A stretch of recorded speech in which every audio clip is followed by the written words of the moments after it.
حضرت عائشہ صدیقہ رضی اللہ تعالی عنہا سے روایت ہے کہ عرب کے کسی قبیلے کی ایک کالی لونڈی تھی۔ انہوں نے اسے آزاد کر دیا تھا اور وہ انہی کے ساتھ رہتی تھی۔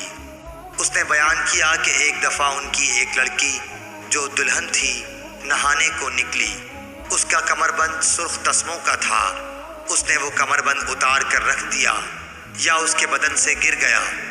پھر اس طرف سے ایک چیل گزری جہاں کمربند پڑا تھا۔ چیل اسی سرخ رنگ کی وجہ سے گوشت سمجھ کر جھپٹ لے گئی۔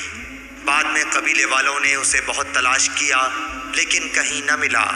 ان لوگوں نے اس کی تہمت مجھ پر لگا دی اور میری تلاشی لینی شروع کر دی، یہاں تک کہ انہوں نے اس کی شرمگاہ تک کی تلاشی لی۔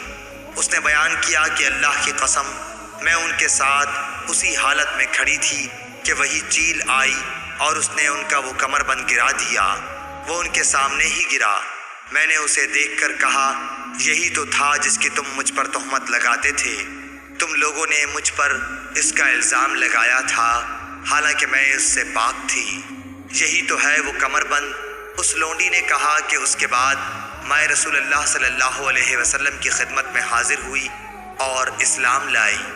حضرت عائشہ رضی اللہ تعالی عنہا نے بیان کیا کہ اس کے لیے مسجد نبوی میں ایک بڑا خیمہ لگا دیا گیا، یا یہ کہا کہ چھوٹا سا خیمہ لگا دیا گیا۔ حضرت عائشہ رضی اللہ تعالی عنہا نے بیان کیا کہ وہ لونڈی میرے پاس آتی اور مجھ سے باتیں کیا کرتی تھی۔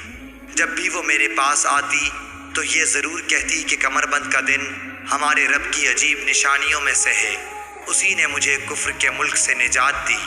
حضرت عائشہ رضی اللہ تعالی عنہا بیان فرماتی ہیں کہ میں نے اس سے کہا، آخر بات کیا ہے؟ جب بھی تم میرے پاس بیٹھتی ہو تو یہ بات ضرور کہتی ہو۔ آپ نے بیان کیا کہ پھر اس نے مجھے یہ قصہ سنایا۔ صحیح بخاری حدیث نمبر 439۔